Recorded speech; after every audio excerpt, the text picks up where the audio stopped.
آپ صلی اللہ علیہ وسلم نے ارشاد فرمایا، اے میرے صحابہ، کیا تم جانتے ہو کہ میری امت کا سب سے غریب ترین انسان کون ہے؟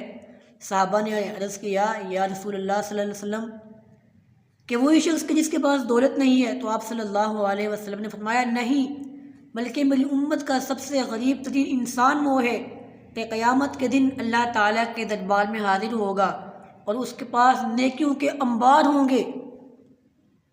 ایک شخص آئے گا، اللہ سے کہے گا کہ اللہ جس نے میرے ساتھ یہ زیادتی کی، اس طرح لوگ آتے جائیں گے، اور اللہ تعالیٰ فرمائے گا کہ اس انسان کی نیکیاں اٹھاؤ اور اس کو دے دو۔ اب اس کی نیکیاں ختم ہو جائیں گی، صرف گناہ رہ جائیں گے، اور اللہ تعالیٰ فرمائے گا کہ اب دوسرے لوگوں کے گناہ اٹھاؤ اور اس کے سر پہ ڈال دو، اور ڈال دو اسے جہنم کے اندر۔ اللہ تعالیٰ سے دعا ہے کہ اللہ تعالیٰ ہمیں انسانیت کی بھلائی کرنے کی توفیق دے، آمین۔